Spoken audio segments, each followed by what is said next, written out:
Hello everyone, welcome to my first ever vlog.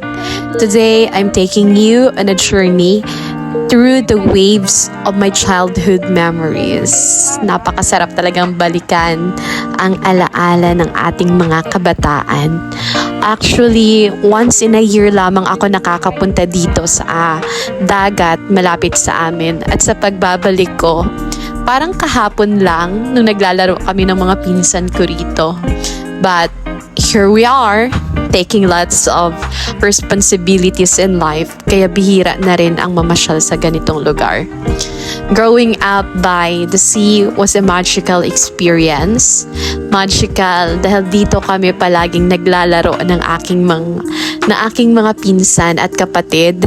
Magical dahil dati paniwalang-paniwala ako sa kwento ng pinsan ko na nag-e-exist ang mga sirena at shokoy.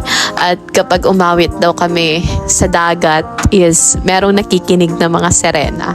So, kaya umawit kami sa dagat, nauto ako ng pinsan ko doon. At ang pinaka-the best pa talaga sa lahat ng mga memories ay yung tumatakas kami sa mga magulang namin.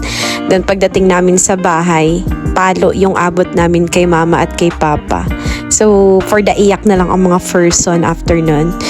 Actually, it's na lang ang realization ko sa mga bagay na yan na sana nung bata pa lang ako sinulit ko na yung pagpapasaway ko at paliligo ko sa dagat. Kasi mahirap na palang ibalik lahat ng mga pangyayari na yon. Mahirap na siyang ulitin.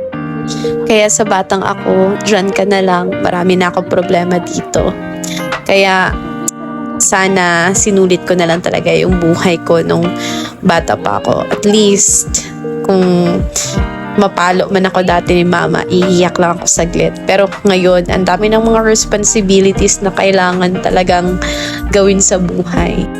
At the end of the day, hindi tayo pwedeng magstay bilang bata lang habang buhay.